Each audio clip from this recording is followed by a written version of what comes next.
Good afternoon, everyone. My name is Don Parkinson. I'd like to welcome you back to another WSR live streaming session. Today, we are going to continue with our discussions on a variety of topics as we move through the next phase of the environmental assessment process, that is, after the terms of reference approval. Every other week on Wednesdays at the same time, we will discuss a new topic. We want to encourage you to provide as much input as possible by calling or texting us with your questions or comments. You can call or text us toll free at 1 844 424 0500. That's 1 844 424 0500. And just to remind everyone, we are doing these radio shows and streaming sessions to help community members and the general public get a better understanding of what is involved in the federal impact assessment and provincial environmental assessment processes, and to encourage viewers and listeners to participate in both of these activities. With me today is my usual co host, Marion Tibor McMahon, who is the Deputy Project Manager for ICE on the Webequie Supply Road project. Good afternoon, Marion, and welcome back for another WSR chat. Yes, thank you. Happy to be here. Well, today's session, as you know, Marion, is called Cultural Heritage Assessment. And today we're going to talk about another component of an environmental assessment or impact assessment that's not particularly well known. And hopefully, this will help community members understand the purpose of these studies and how important it is to participate actively in these studies as well, too. So, why don't we get started? And Marion, why don't you kick things off with a quick run through of what we're going to cover today on slide number 2? Sure. We'll just start off reminding everyone where we currently are in the environmental assessment process. From there, we will talk about different aspects of cultural heritage and just give everybody a background of what those aspects are. And then we'll go into the purpose of the cultural heritage assessment. We'll also talk about the regulatory requirements associated with that assessment. And then we'll dive into the identification of built heritage resources and cultural heritage landscapes. And then from there, we'll talk about the preliminary impact assessment methodology and our plans for what's coming up next. Thanks, Marion. And if we can move to slide 3, I'll talk a little bit about where we are now in the overall planning process.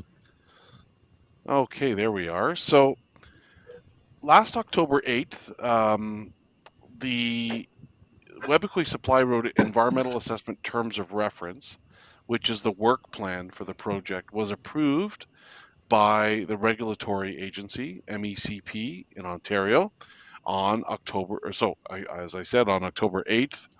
And what that meant was that basically the work plan for the environmental assessment had been officially approved, and that the team can now focus officially on completing the EA report. So we've now shifted from the what you call the terms of reference phase, the work plan development phase, to the environmental assessment phase. So we know what's expected of us because we now know what our work plan is in terms of the environmental assessment. So currently we are doing consultation, round 1 of consultation on the during the environmental assessment phase.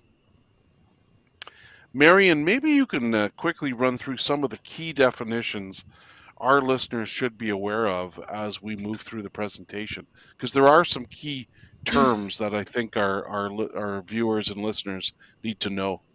And that's Yes, four. slide number 4. Yes, thank you. Yes. Yep.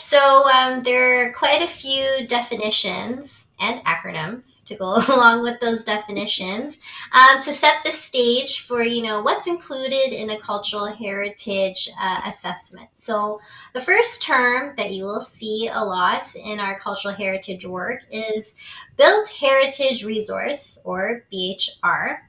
And this essentially is a building, structure, installation, monument, or any manufactured remnant that contributes to a property's cultural heritage value or interest as identified by a community, so an indigenous community. And the next one is cultural heritage landscape, which is CHL. And this is essentially a geographical area that may have been modified by human activity and is identified as having cultural heritage value or interest by a community, which could be, an indigenous community. And so this area could include features like buildings, structures, spaces, views, archaeological sites, or even natural elements that, combined together have that interrelationship or meaning or some sort of association that is meaningful to the and see if they are determined to have cultural value under the Ontario Heritage Act, and we can go. We'll dive deeper into the Ontario Heritage Act and the regulatory requirements later on. And then another key term that you will hear us talk about a lot is a cultural heritage resource. So these are resources, two types of resources. This could include a resource that is above ground, which is a built heritage resource, or a cultural heritage landscape, which is what I just talked about earlier. Or these could be below ground features, like archaeological resources. And then lastly, there's also what we call potential cultural heritage resource. So this could be a resource like a property or a site that has the potential to have cultural heritage value or interest. So, for instance, here in Southern Ontario, this could include properties or an area that have like a parcel or a piece of land that could be subject to like a commemorative or interpretive plaque, or is adjacent to a known burial site or a cemetery, or can contain buildings or structures that are more than 40 years old. So BHRs, so built heritage resources or cultural heritage landscapes, they're also identified through Indigenous knowledge review, which, we could talk about later on.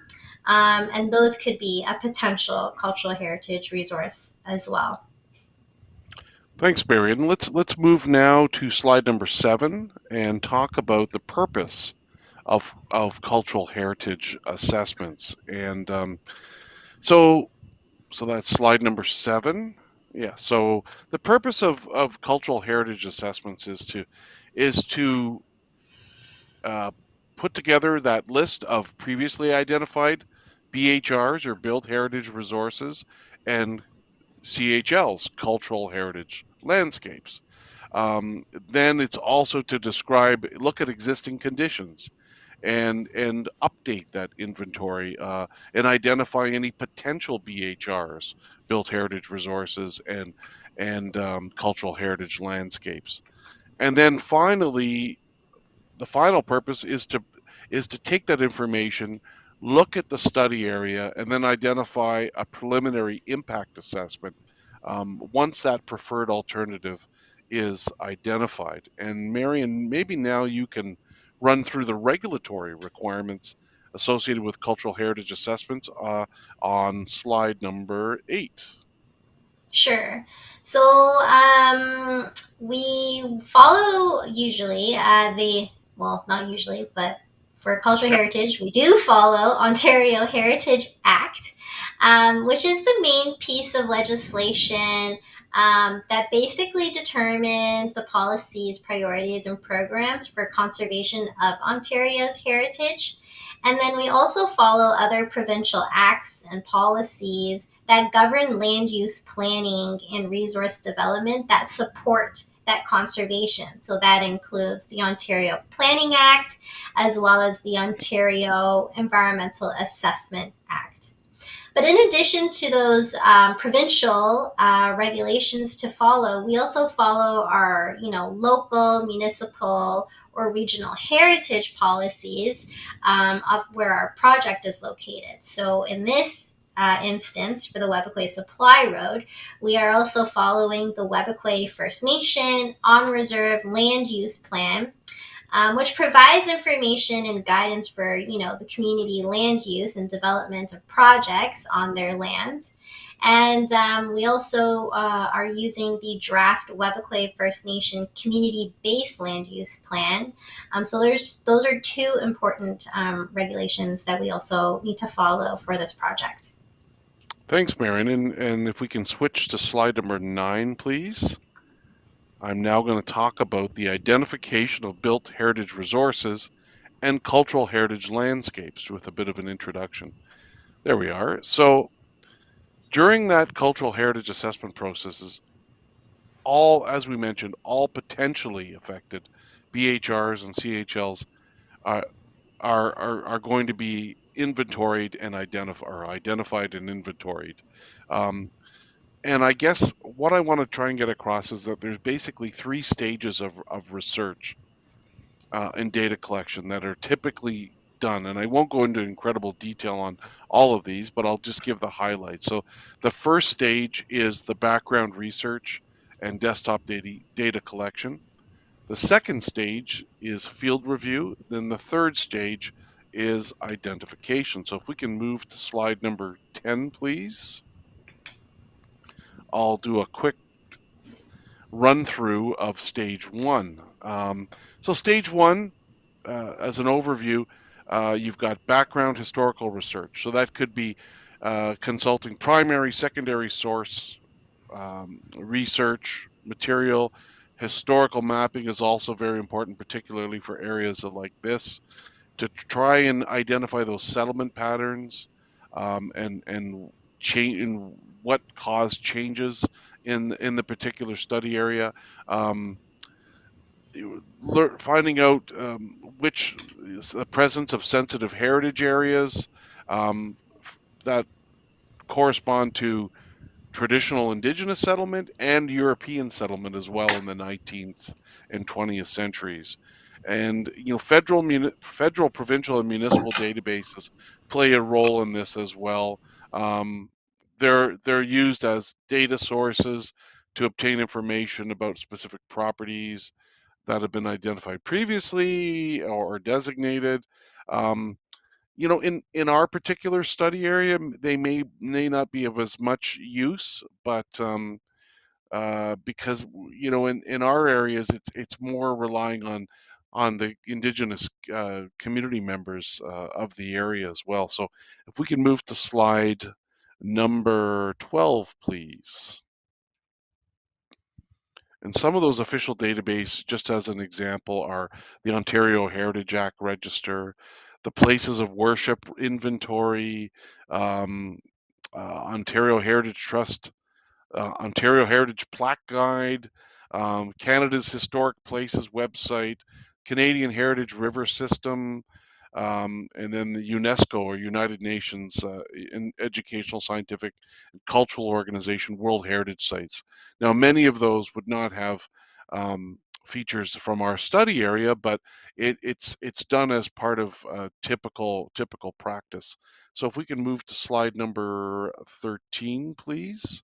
Um, we also do, as part of the stage one background research and desktop data collection, a review of previous heritage reporting. And in this particular case, there was a study done by MECP in 2021.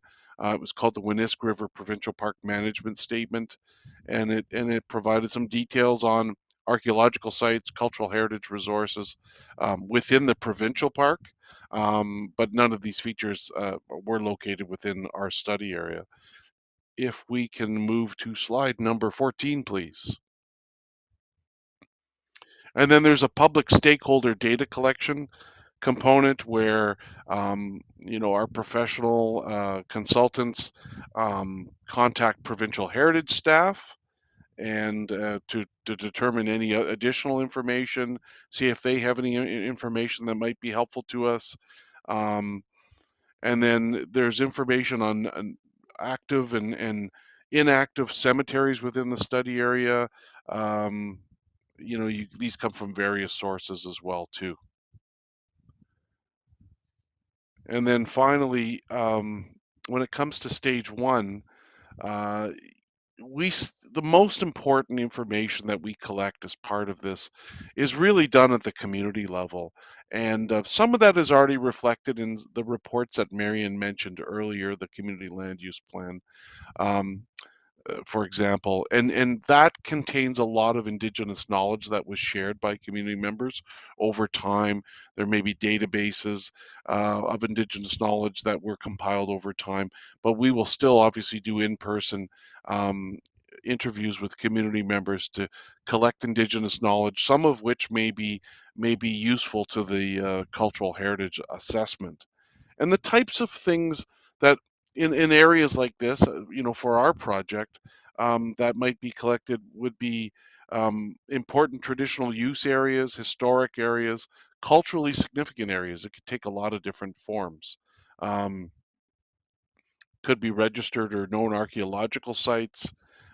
Could be sites that were identified, again, through community members, and there may be sites that are discovered during construction after project approval, and those would be obviously handled carefully as well. So, Marion, I think I'll pass it over to you now to talk a little bit about the both stage two, the field review, and stage three, the identification associated with the built heritage resources and cultural heritage landscapes. Which is completed, you then do a field review to confirm the location as well as the condition of the identified built heritage resources and cultural heritage landscapes.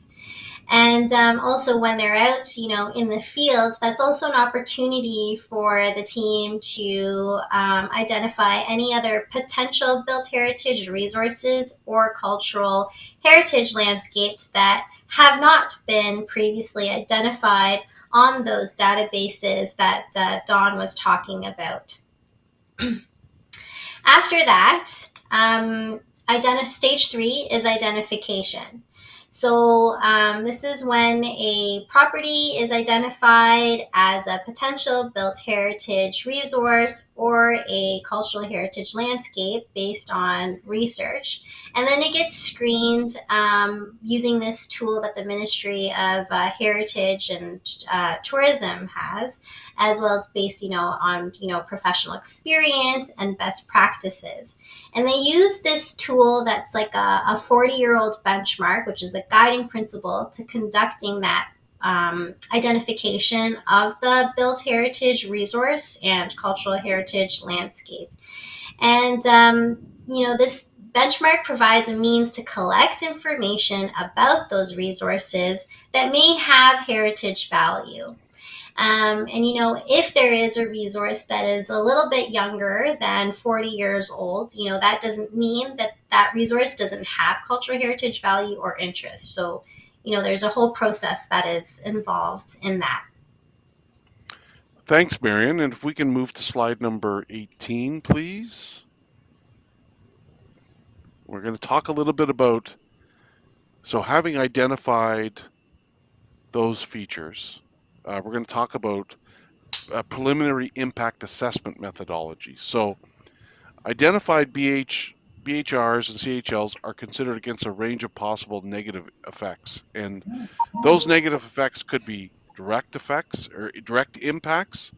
And examples of direct impacts might be complete destruction or partial destruction of the actual heritage attribute or feature, something, of course, we don't want. We certainly don't want. Another would be a change or an alteration to the heritage feature that isn't really compatible with the nature of the feature. So if you can imagine, the best example I can think of is in an urban environment where you've got a facade of a building that's to be preserved, and they build a condo on top of it, and maybe it loses its what made it special. So that's one direct impact. So if we can go back to slide 18 again, I will continue with the indirect impacts. Another example might be, so in terms of indirect impacts, might be shadows created um, that alter how a heritage feature appears. Um, that could be one impact. There could be isolation of a feature from the area where the area around it made it special. So if you change that area around it, maybe the feature loses its appeal or importance or heritage value. Um, it could be obstruction of views from its surrounding environment or the context, or um, that's another. So that view of it or from it may have been changed by the project, and that would be an indirect impact. um, Another example would be a change in land use, whereby um, perhaps for like the example on the screen is talking about a historic battlefield that was changed from open space zoning to residential zoning. It obviously that would destroy a lot of the history that was probably buried beneath that battlefield, or just the site itself would lose whatever value or character because it's now covered with houses. So um, and then just simple land disturbances such as regrading that cause drainage changes that can affect an archaeological resource, something that's maybe still not exposed or it's being preserved. That can cause indirect impacts. And then finally, one that's can't be underrated is vibration. Vibration is a very local impact, but if a project such as a roadway is too close to a heritage feature, it can have impacts. The vibration can have impacts on that feature as well. So lots of uh, lots of potential direct and indirect impacts associated with these heritage features. And so that brings us to a close of today's presentation. Thanks, Marion, for joining me, and that was uh, a a different topic, one that we haven't covered before. So that was a bit of a challenge for us, but hopefully it's been helpful to community members, and they can get a better understanding of this. We can, if you have any questions, we'll be happy to answer those. So that wraps up today's WSR discussion, and we'll be back again soon. We're going to take a bit of a break for a little while and figure out what we want to do going forward in terms of presentations, and we're open to input from you as community members as to what you'd like to see in these kinds of presentations. And we'll be back again very soon. So don't forget, of course, to visit our website at supplyroad.ca, or see us on social media at WFN Supply Road as well. So, miigwech, and thank you for joining us, and we'll see you again very soon.